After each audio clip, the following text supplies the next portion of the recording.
चुनाव से ठीक पहले कांग्रेस में अंदरूनी कलह थमने का नाम नहीं ले रही है। एक के बाद एक बड़े नेता पार्टी का दामन छोड़कर जा रहे हैं या फिर बाकी तेवर दिखा रहे हैं। अब पूर्व केंद्रीय मंत्री और कांग्रेस नेता सलमान खुर्शीद पार्टी के एक फैसले से नाराज बताए जा रहे हैं। खुर्शीद ने फर्रुखाबाद सीट समाजवादी पार्टी को दिए जाने के बाद तीखी प्रतिक्रिया व्यक्त की है।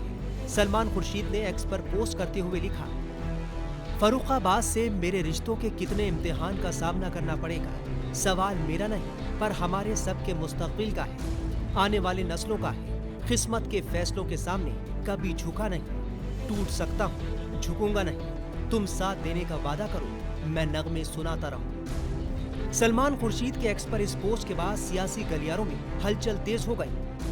फर्रुखाबाद सलमान खुर्शीद की परंपरागत सीट है। वो इस बार भी यहाँ से चुनाव लड़ने की तैयारी कर रहे थे। सलमान की इस सीट को शेयरिंग फॉर्मूले के तहत समाजवादी पार्टी को दिया गया है। इस सीट से समाजवादी पार्टी ने नवल किशोर शाक्य को टिकट दिया है। हमने हर सीट की जो मुख्य सीटें थी जिसमें हमको दिलचस्पी है या उनको दिलचस्पी है, उस पर एक दूसरे से हमने अपनी जानकारी साझा की है। आधा रास्ता तय हो चुका है, तो आधी सीटों के ऊपर नहीं, आधी सीटों की बात नहीं है।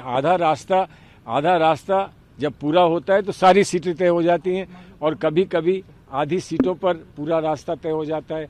कभी कभी जो सीटें की आप उम्मीद रखते हो उस पर पहुंचने में समय लगता है, लेकिन जब समय हो जाएगा, सब तय हो जाएगा, हम आपके सामने रहेंगे।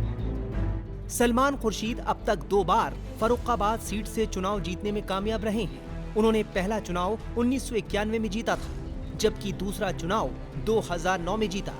उसके बाद से वो लगातार 2 बार से चुनाव हार रहे हैं। कहा जा रहा है कि सलमान कांग्रेस आलाकमान से नाराज हैं। 2019 लोकसभा चुनाव में फर्रुखाबाद में तीसरे स्थान पर रहे सलमान को कुल 5.51% वोट मिले थे। यहाँ से बीजेपी उम्मीदवार 56.80% वोट पाकर विजयी रहे थे। 2014 में सलमान चौथे नंबर पर रहे थे।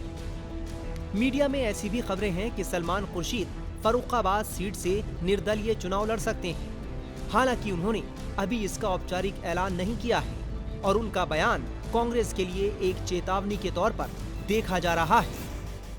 बता दें कि लोकसभा चुनाव को लेकर यूपी में समाजवादी पार्टी और कांग्रेस के बीच गठबंधन हुआ है। इस फॉर्मूले के तहत कांग्रेस यूपी में 17 सीटों पर चुनाव लड़ेगी, जबकि समाजवादी पार्टी 63 सीटों पर अपने उम्मीदवार उतारेगी। Times now of Bharat digital की रिपोर्ट।